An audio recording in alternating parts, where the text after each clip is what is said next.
মামুর বেটা, এ শতাব্দী অদূত না ভাই? তুমি মিশে শতকের ভাই। তোমার তো অভিনয় গোটা বাংলাদেশে মনে করো যে ক্ষিপ্ত। তুমি ওই যে কি ভিলেনের অভিনয় করো, খলনায়কের অভিনয় করো, গোটা বাংলাদেশের মানুষ তোমার অভিনয় ক্ষিপ্ত। মানে তোমাকে মানে কীরকম ভালোবাসে যেটা ভাষায় প্রকাশ করার মতো না। কিন্তু তুমি কোনোদিন আজ পর্যন্ত সুন্নত, পাগড়ি বা এই টুপি, দাড়ি এগুলো নিয়ে তোমার মানে টল করা বা এগুলো নিয়ে অপমান অপদস্থ করার কথা তোমার মুখ দিয়ে এখন পর্যন্ত আসে নাই। কিন্তু এই যে এই শতাব্দী কেটো, শতাব্দী মানে তো আমরা জানি 100, শতাব্দী মানে 100। তো এই যে শতাব্দী অদূত, এই অদূত সম্পর্কে তোমার কাছে হলো বিচার দিলাম। বিচারটা হলো সে দাড়িকে নিয়ে কটূক্তি করছে। আমার দেশের দামাল কামাল ছেলেরা T20 বিশ্বকাপে খেলে হেরে এসছে, তাদের ভিতরে অনেক কষ্ট, শেষ পর্যন্ত তাদের দাড়িকে নিয়ে ব্যঙ্গ করছে। তাই এর নাটকের একটা শিল্পী নাটক করে বেড়ায় শতাব্দী অদূত, এ বলছে যে বাংলাদেশের যে T20 বিশ্বকাপ হলো, আচ্ছা, এই বিশ্বকাপ খেলায় আমাদের দেশের যে বাংলার দামাল কামাল ছেলেরা যে এই বলগুলি খেলছে, হ্যাঁ হ্যাঁ, এরা নাকি এই খেলায় হারিয়ে গেছে, পারে নাই। আচ্ছা, আর হারার পিছনের কারণ হলো তাদের মুখে নাকি দাড়ি, এই দাড়ি থাকার কারণে বাংলাদেশের ছেলেরা এই ক্রিকেট হারিয়ে গেছে। এই কথাগুলো বলছে হচ্ছে এই শতাব্দী অদূত। আচ্ছা, কয়েকদিন আগে যে একটা ঘটনা দেখলাম সেটা হলো যে এই চলচ্চিত্রের শাকিব খান, হ্যাঁ, ওই যে পাগড়ি পরে নাকি সিনেমা করছে। হ্যাঁ, তো সে তো অপমান করলোই, আবার এটা হলো শতাব্দী অদূত। হ্যাঁ, এই শতাব্দী অদূত আবার এই দাড়ি নিয়ে কথা বলছে যে এই ছেলেরা দাড়ি থাকার কারণে তারা ক্রিকেট খেলা পারে নাই। দাড়ি থাকার কারণে ছেলেরা ক্রিকেট খেলা পারে নাই কে? তা দাড়ি রাখলে ওর সমস্যা কোন জায়গায়? হ্যাঁ, আরে ও যে দেখতে যে ছেলে মানুষ, তাকে মেয়ে মানুষ, এই যে ক্লিন শেভ করে করে থাকে, আর এই দাড়ি। তুমি একটা কাম করো, এই এই আগে তুমি এই শতাব্দী অদূতে ফোন দিয়ে দাও, আমার ফোনে দিয়ে দাও, ফোন দিয়ে তুলে দাও। এই যে দেখো ওখানে সিরিয়াল দেখো কার কার নাম্বার আছে। শাকিব খান, রাজ্জাক তো মরে গেছে, আলমগীর মরে গেছে না বেশি আছে, দেখো দেখো প্রত্যেকজনের নাম্বার বাড়ি করো। বাড়ি করে এই আগে ফোন দেওয়া হলো শতাব্দী অদূতে, তারপরে শাকিব খানেক। হ্যাঁ, দুজনের সাথে একটু ফোনে কথা বলি, ওদের সমস্যা কোন জায়গায়। একজনের মুখে দাড়ি থাকতেই পারে, দাড়ি রাখতেই পারে। হ্যাঁ হ্যাঁ, দাড়ি রাখলে তোর সমস্যা কোন জায়গায়? পাকামো করার জায়গা পায় না। ফোনটা দাও। এই যে এটা কাক ফোন দিছ? এটা হচ্ছে অদূত। আচ্ছা, অদূত রিং হচ্ছে। মামুর বেটা, শতাব্দী অদূত না? তুমি মিশা সদরের কাছে ফোন দিছ? আরে তাহলে মনে মিস্টেক হয়ে গেছে। তুমি তো মিশা সদরের কাছে ফোন দিছ। আচ্ছা, তার কাছে আমি অবজেকশনটা দিয়ে দেই, তারপরে হলো অদূতের সাথে তুমি ফোনে কথা ভাই, তুমি মিশা সদরের ভাই। তোমার তো অভিনয় গোটা বাংলাদেশে মনে করো যে ক্ষিপ্ত। তুমি ওই যে কি ভিলেনের অভিনয় করো, খলনায়কের অভিনয় করো, গোটা বাংলাদেশের মানুষ তোমার অভিনয় ক্ষিপ্ত। মানে তোমাকে মানে কীরকম ভালোবাসে যেটা ভাষায় প্রকাশ করার মতো না। কিন্তু তুমি কোনোদিন আজ পর্যন্ত সুন্নত, পাগড়ি বা এই টুপি, দাড়ি এগুলো নিয়ে তোমার মানে টল করা বা এগুলো নিয়ে অপমান অপদস্থ করার কথা তোমার মুখ দিয়ে এখন পর্যন্ত আসে নাই। কিন্তু এই যে এই শতাব্দী কেটো, শতাব্দী মানে তো আমরা জানি 100, শতাব্দী মানে 100। তো এই যে শতাব্দী অদূত, এই অদূত সম্পর্কে তোমার কাছে হলো বিচার দিলাম। বিচারটা হলো সে দাড়িকে নিয়ে কটূক্তি করছে।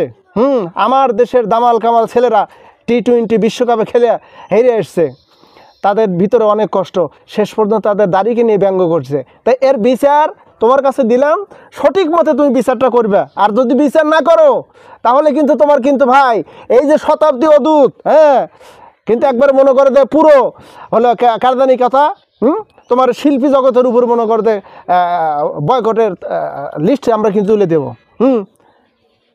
বলছে যে বিষয়টা দেখতেছে। আচ্ছা, তুমি এখন শতাব্দী অদূতে ফোন দাও, ফোন দাও তাড়াতাড়ি।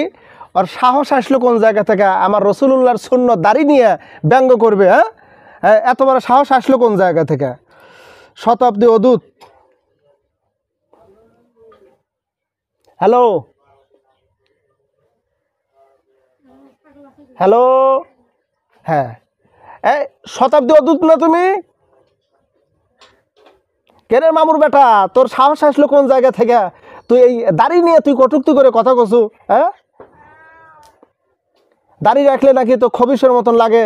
এই বাংলাদেশের ক্রিকেট তারকারা, এই যে মাহমুদুল্লাহ, এরপরে হচ্ছিল মুশফিক, তারপর কি কয় তানজিম সাকিব, হ্যাঁ তানজিম সাকিব, তারপরে হচ্ছিল রিশাদ, আর কে কে জানা আছে?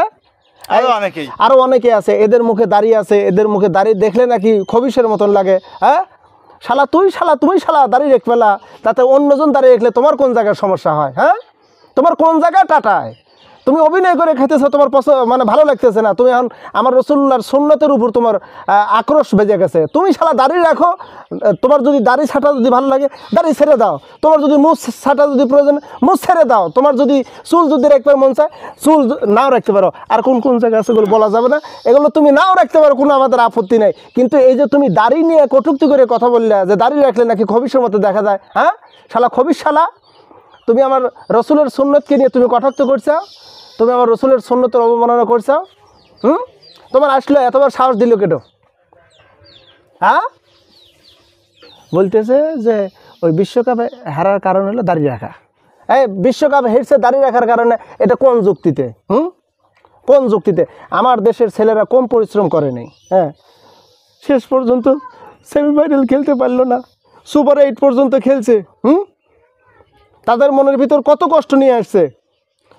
ওই যে কোর্স, নাম তো বলতে চাচ্ছি না, সে বলছে যে আমরা এখন না, আমরা আগামীর জন্য প্রস্তুতি নিতেছি। তাই এত কিছু হওয়ার পরেও তার মানে বোঝা যাচ্ছে আগামীতে বিশ্বকাপ, T20 বিশ্বকাপ বাংলাদেশ নিয়ে আসবে। আর তুমি রসুলুল্লাহর সুন্নত নিয়ে তুমি ব্যঙ্গ করতে চাও। তোমার বিরুদ্ধে FDC-তে মামলা করব। FDC-তে তোমার বিরুদ্ধে মামলা হবে, তুমি রসুলের সুন্নতের উপরে হামলা করছাও। ফোন কেটে দিছে। আসলে এরা শিক্ষা পাবে না, কারণ ওই যে সারা জীবন আকাম কুকাম করে করে অভ্যাস। হ্যাঁ, যাদের ভিতরে ইমান নাই, আমল নাই, এরা তো সবসময় সুন্নত নিয়েই পড়ে থাকবে, সুন্নতের বিরোধী। হ্যাঁ, এরা সুন্নত বিরোধী কাজ করবে। এরা হলো ইবলিস শয়তান, মরদুদ শয়তান। এদের কাজই হলো সুন্নত বিরোধী কাজ, কোরআন বিরোধী কাজ। এরা তো সারা দিন রাত 24 ঘন্টা শুধু মনে করো ফায়সা কাজ করে বেড়ায়। হ্যাঁ, এটা হলো মূল ওদের হলো লক্ষ্য। আজকে শতাব্দী, তুমি একটু শাকিব খানকে ফোন দাও তো, ওই যে পাগড়ি লিয়া কেন ছবি করলো? এই 1 মিনিট, ওর সাথে আমি বেশি কথা বলতে চাই না।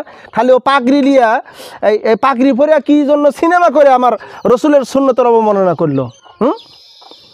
তবে সাহস আসলো কোন জায়গা থেকে? পাগড়ি পরে কেন সিনেমা করলো? সাহস কোন জায়গা থেকে আসছে?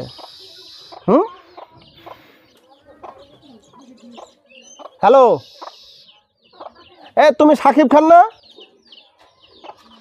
হ্যাঁ, করছে শাকিব খান। ফোন দিলাম, এই তুমি এত কিছু পোশাক পরিবার পারো, ধরো তোমার হাফ প্যান্ট, ফুল প্যান্ট, নাইকা প্যান্ট, ছোটো প্যান্ট, মানে যা পরো তোমার ইচ্ছা নাই, ওগুলো আমাদের নিয়ে কোনো বাধা বিঘ্নতা নেই কে। কিন্তু এই যে তুমি অশ্লীল সিনেমার ভিতরে আমার নবীর সুন্নত পাগড়ি মাথায় দিয়ে তুমি এই যে পাগড়ি নিয়ে ব্যঙ্গ করলে, এইটা তোমাকে কে দিছে? কে দিছে? পাওয়ারটা কে দিছে তোমাকে? তাই কও। তা তো বুঝি না, এত কিছু বুঝি না। তুমি কও এই পাগড়ি পরার হুকুম তোমাকে কে দিল? সাহস পাইলে তুমি কোন জায়গা থেকে? পাকামো করার জায়গা পাও না মামুর বেটা? বলতেছে যে এই ছবির ডাইরেক্টর হলো হিন্দু। হ্যাঁ, ওই যে প্রযোজক নাকি পরিচালক নাকি কয়, এই ছবির ডাইরেক্টর হিন্দু। ওই আমার তো কিছু করার নেই, আমাকে যে পাঠ দিছে সেই পাঠ অনুযায়ী আমি পাগড়ি পড়ছি। আমাকে যদি আরও কিছু করতে বলেন তাও করলি নেই। তা আচ্ছা, তুমি ডাইরেক্টর হিন্দু বুঝলাম, তাই বলে তোমাকে পাগড়ি পরিবে করলো। তুমি তো এখনও নামে পর্যন্ত তুমি মুসলমান আসাও, কামে মুসলমান না থাকুক, তুমি তো নামে এখনও মুসলমান আসাও। তুমি বলতে পারলে না যে আমি রসুলুল্লাহর সুন্নত মাথায় পাগড়ি পরিয়া আমি অশ্লীল সিনেমা করিতে পারিব না? এ কথা তুমি বলতে পারলে না? শালা পাকামো করো তুমি। খবরদার, সাবধান। এরপরে যদি আমার নবীর সুন্নত, ইসলামী কোনো সংস্কৃতি, হ্যাঁ, যদি আমরা দেখতেছি তোমার ভিতরে এইটা নিয়ে সিনেমা করতে চাও, তাহলে কিন্তু পরবর্তীতে আমরা কিন্তু তোমার বিরুদ্ধে বয়কট করা হবে। কঠিন বয়কট, কোকাকোলার মতন বয়কট করা হবে তোমাকে, ভারতের মতন বয়কট করা হবে তোমাকে। তুমি কি জানো না কোকাকোলা আমরা বয়কট করে দিছি? ইসরায়েলি প্রোডাক্ট আমরা বয়কট করছি, ঠিক তদ্রুপভাবে তোমাকে ইসরায়েলে পাঠানো হবে তোমাকে বয়কট করে। সাবধান হয়ে যাও, শাসায় দিছি, আর ভবিষ্যতে এমন কাজ করবে না মনে হয়। তা এখন বিষয়টা হলো এই, আসলে এক একটা ইস্যু আমাদেরকে গ্রাস করে ফেলে। হ্যাঁ গ্রাস করে ফেলাচ্ছে, তাল বেতাল মানে এদিক ওদিক থেকে নিয়ে আমাদের শেষ করে ফেলাইতেছে। যাই হোক, যতটুকু শাসায় দিছি ভালো দিছি, চলো এখন উঠি।